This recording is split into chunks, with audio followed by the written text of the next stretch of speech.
If you need to make your team stronger, go to u7buy.com and buy yourself some cheap and reliable FC24 coins. Remember to use my discount code ELI to enjoy 6% off. Most of you guys know U7Buy for its FC coin service. Apart from FC coins, U7Buy also provides more game services like top-up mobile games, gift cards, game keys, and more. Click my link in my description and enjoy the cheapest price now. Alright guys, welcome back to the channel. We have 3-5-2 meta custom tactics to go over today. Going forward on the channel, I'm just going to be posting whatever I really want to post, if that makes sense. I'm just going to post whatever tactics are working for me. I'm probably going to put some authentic tactics. I'm just going to put a little bit of everything. So just expect random tactics at all times that do work. Obviously, they're not just going to be completely random. But that way you can kind of enjoy the last few months of this game. Play with whatever you want to play. I'll do like a Arsenal tactics, Man City tactics again, Barca, Real Madrid, stuff like that. If you guys let me know down below who you guys want me to post, I'll recreate that. I'm just gonna enjoy and try to have as much fun as I can with the rest of the games or the rest of the game cycle. Even whatever players, just try to enjoy the game. The formation that we're going over now is a 3-5-2. The reason why I'm doing this is because I feel like it's one of the best formations in the game.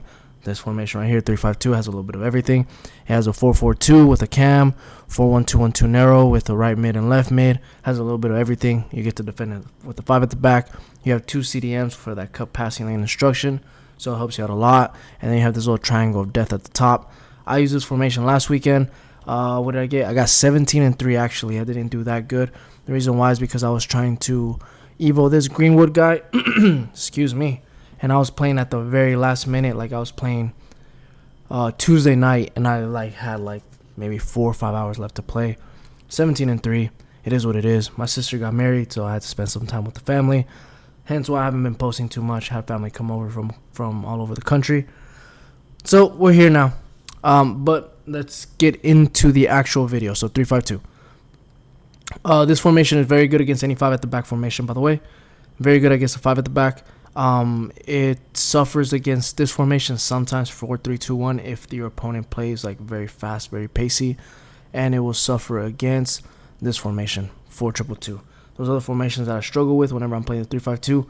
All the other formations is really good against, so just keep that in mind. You can kind of customize it for your own liking, but if you master it, even if you struggle, you should still be able to win. But it's just completely up to you however you play. If you feel like this formation is too difficult for you, then I recommend going into my channel, going to the 5-2-1-2 I posted a few weeks ago. Master that one first, and then you can transition. To a 3-5-2. The reason why is because on this formation you have a right mid and a left mid, so it takes them longer to drop back and defend compared to the 5-2-1-2 because they're fullbacks, so they take longer to attack. And on this formation you have CDMs instead of center mids, so it gives you a little bit more of defensive stability too, if you know how to actually defend and run back with your CDMs. Alright, now let's get into the actual tactics. Balance, 35 width, 57 depth. That has been my sweet spot lately for this formation. This is new gen, old gen, leave the same width. I've been playing with it there too. The width is about the same. The only thing I recommend on old gen is to change the depth to about 53, 52, 51, somewhere around there. For me, 57 is good on new gen. I recommend just playing here. If you can switch it up if you want. I don't recommend going anything higher than 60 on here. It just makes it way too attacking. And then you do get caught on the counterattacks as well. And if you're not that good at defending, then I don't recommend doing it because it does move your CDMs out of position a lot. Offensive side, balanced direct passing. You can do balance if you want. I have been experimenting with that. That's pretty good too. It doesn't push my cam and my attackers so far away whenever I'm building up from the back. But that is how I like to play. I like to play more possession based. So for you guys, I have it as balanced direct passing. This is kind of up to you. So if you like to play more possession, like pass and go, not a lot of through balls, I recommend balance. If you do like to do through balls, then I recommend balanced direct passing. Abuse that little triangle of death. And then you can even go with a long ball direct passing to make it even more attacking. If you really like to spam through balls, or you like to spam counterattacks, or just hold the R1 and dribble and just run, then you can do this too.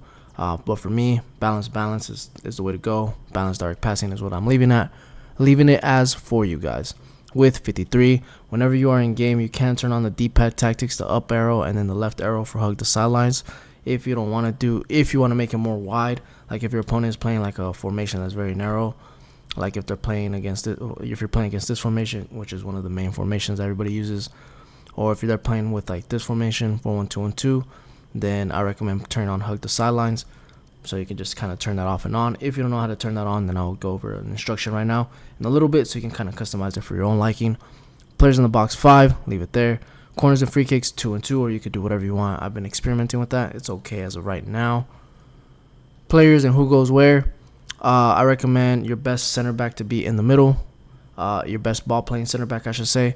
And then 2 fast pacey center backs on the right and left. I do play Ben White. He's usually a right back. He does very good as a center back.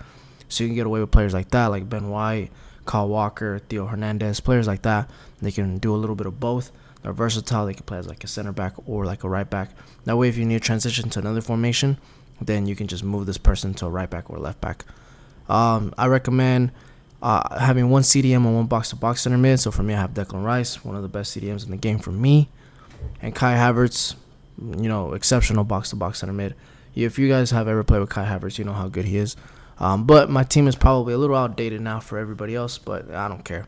I like playing with the Arsenal past and present. But that's how I like to play a number 6 and a number 8. My left back is usually my left mid. So McCabe, high work rates. I believe she's a high. If not, she's a high medium. She has the relentless PlayStation Plus, so she goes forward, back. I know it's PlayStyle Plus, guys. I know. She runs all the field, and I'm fine with it. And like she never gets tired. And she has that long ball, so I can send over the top through balls or crosses to Giroud. Right mid, I do like to attack a little bit with my right mid a little bit more instead of I cross more on the left side, and on the right side I like to dribble more. So I have Gabriel Jesus, 5-star there. That's how I like to play. So it's kind of up to you, however you want to switch it up. You can do what I'm doing, crosser on one side, dribble on the other side, or you can do 2 fast-paced wingers on both sides. It's just kind of up to you, however you really want to play. Cam, I do recommend playing like somebody that's very, very good as a playmaker here, a number 10. Either a 5-star skiller or a 5-star weak foot, or both ideally, like a Neymar, Odegaard, Messi, somebody like that could do a little bit of everything, especially if they can spam finesse shots, Travellas, through balls, incisive passes, whatever. I recommend playing them there. Greenwood is not who I put there. I just have him as my Evo. I sub him out and put Odegaard there. And I have 2 strikers. I like to mix and match. 1 fast-pacing, nimble striker, and then 1 big, bulky striker, like Giroud. So if I do send a cross to Giroud, then he could just knock it down to Trossard, and I'll be able to score. Or if I'm getting out of a press, I could just send it to Giroud. He'll hold the ball for a little bit and let Trossard make the run, and I'll just send a through ball to him. That's how I like to play. Instructions. Oh, yeah. Before I forget, hit that like and hit that subscribe button before I forget, so I can continue making these videos for you guys. All right. Instructions. Goalie comes for cross, sweep, keep. All 3 center backs stay back. That is it. Both CDMs are cut passing lanes, stay back while attacking, cover center on both of them. Now, if you do want to make it more attacking, you can. You can put your box-to-box center mid on balance, everything, cover center. Do not put cut passing lanes, balance, because then it moves them out of position a little bit weirdly. So just do balance, cover center if you want to make it more attacking. But for me, I'm good with this. Left mid, come back on defense. That is it. Don't do anything else. Right mid, come back on defense. That is it. Now, if you don't know how to turn on the hug the sideline instructions, then just go here and put on stay wide on both the right mid and the left mid. Just put on stay wide. Now, I don't have getting behind, and I don't have get into box or cross, because you'll see whenever you play with this formation, they're very isolated a lot of the time, so you have to bring them into the game. You can't just send them through balls all the time. So I don't want them to run out of position too much, because there was a patch like not that long ago, maybe a few months ago, that they did patch 5 at the backs, or players that are like right mids, left mids that drop to defend as a 5 at the back, where they take longer to drop back. So because they take longer to drop back, I took off getting into box or cross and getting behind, because I don't want to get caught on the counter on both of them and then only be able to defend with 3 center backs. So if I example what I was saying earlier, I can cross with this guy here. But with the right mid, if I dribble inside the box, then I'm fine with pulling him out of position, because I know my left back will be there and they'll actually drop as a left back and they won't get caught on the counter so easy. So that way I can still defend with a 4 at the back, if that makes sense. Try it out. You'll see what I mean. The only way that'll make a difference is if you turn on the long ball tactic, then they will go forward. Cam, stay forward. That is it. Leave it as is. And then both strikers stay central, getting behind, stay forward on both of them, just to have aggressive attacking AI. Now, if you feel like this is too attacking for you, then take off the stay forward instruction and take off the getting behind and just leave stay central on one of them. And that way, what am I doing? That way, only one will be bombing forward, and then your other one can be like an outlet player if you want to do that. Just to help out a little bit with the counterattacks, just so you don't have to send them on through balls every single time. Also, one last thing, if you want to make this a little bit more defensive, because you are defending with the 5 at the back and then only 2 CDMs, if you want to defend with like a 5-3-1-1, then I recommend putting one of these 2 strikers on comeback on defense, and they'll drop deep. Like let's say it's my left striker, I put him on comeback on defense, then he'll defend right here next to Kai Havertz. So Kai Havertz will become my center mid, and then Giroud will be my left center mid whenever I'm defending. But for me, I'm good. I don't need it. So I play like this because I do have the cut passing instructions on these. Excuse me, I'm kind of losing my voice. So if you do want to make it more defensive, then you can drop one of these on comeback on defense. But yep, those are the custom tactics and instructions for the 3-5-2. Let me know down below what tactics you guys want me to recreate. What you guys are looking for. I will make the videos and I'll post them. At this point, I'm just making whatever videos you guys ask me for, and I'll just try to make them as fun as I can and as usable as I can. Use them in the Elite Division, Division 1, and in Foot Champs. Make sure they work, and I'll post them for you guys. But, excuse me. Let me go get some rest, relax my voice. I've been talking all day, and I'll catch you guys on the next one. Peace.